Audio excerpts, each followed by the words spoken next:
Hello and welcome to another modelling video. This is Alan from the Man at YouTube with another modelling tutorial.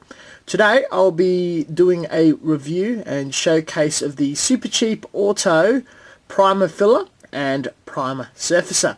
This is a lacquer based spray can for priming. It's suitable for plastic as well as other materials. Metal will need to receive an etch primer. The primer filler has quite a bit of micro-filling properties to it and is a lot like a Mr. Surfacer 500, where the surface primer is just akin to any sort of primer that you come across on the market for the hobby. The paint sprays are a tad darker than other colours or brands we're familiar with, such as Tamiya, though is extremely affordable at $10 a can. The cans are quite full, and from my experiences over the past few months, do go a long way due to its content and how full they are. There is a few tricks to show how to use it and adapt it to modelling, as well as how to get the best finish out, even though it's not exactly designed for fine detail or our hobby. It is a bit thick, but there are techniques we can get around that. For wargaming miniatures, fine detailed, small scale models, the surface primer would be suitable.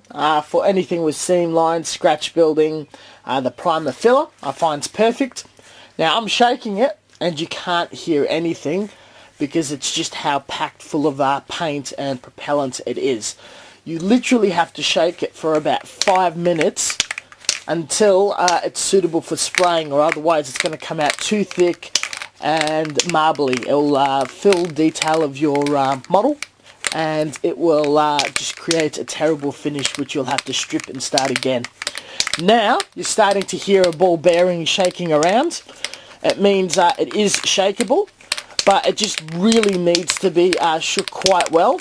When the ball bearing bounces up and down, as you normally hear from a normal rattle can like this,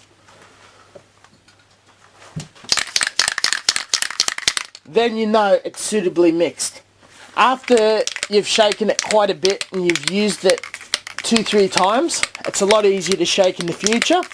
The first time you just have to be very strict of how much you shake it and for how long. And I found 5 minutes is the perfect formula. You can try boiling some water and heating up the can and whatnot if you so desire. For safety I'm outside, so apologies for the wind sounds. I advise to do the same. It is sufficiently shaken, and about 30 centimeters or a little further away, we're going to slowly dust on the paint and build it up for even coverage. This is a large 3D printed piece with some plastic on it, extruded about 1/2 mil high. And you can see that I'm starting quite far away from one end, and then I'm just crossing while letting go, starting to spray off the model and going across. And you can see that there's a bit of dust built up, nothing too thick, and I'm still shaking in between coats as the can is still sufficiently full.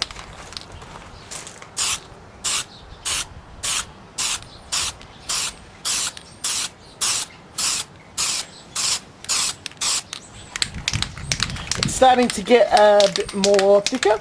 I'm going to rotate the piece just to attack it at a different angle, and just slowly building up so we're not flooding detail. We're not putting too much paint so it's going to drip or drool or pool anywhere.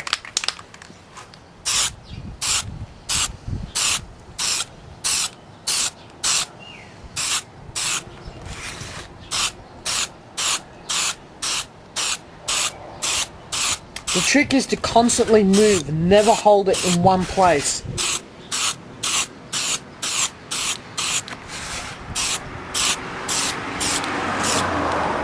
And that's about it. Having a bit of a closer look. Doesn't look too bad. There may be a very fine texture on it due to orange peeling. This is the downside. With wet 2000 grit sandpaper and a quick rub down, you'll get it nice and smooth. though due to scratch building natures and seam lines, if there's any imperfections, scratches, whatnot, this will definitely fill it sufficiently. If you want to wait for it for a while and give it another coat, that will also hide any further blemishes. This concludes the review on top of my rubbish bins. Thank you very much for watching, and as always, until next time. For those in the United States, Asia, Europe, this is an Australian only product. You can find equivalents that are automotive lacquer primers for cars.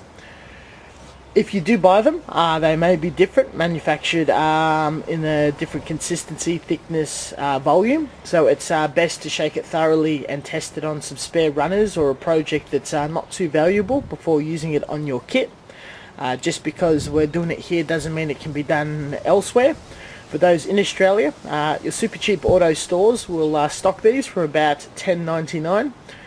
Very cheap, very easy to come across. Make sure you stock up, and if you keep your eye on Super Cheap Auto catalogs or the website, they have quite a few 20-50% days off or sales where these can be bought in bulk very, very cheaply, and that would be an ideal time to sign up, as well as getting a trade card for a 10-20% discount.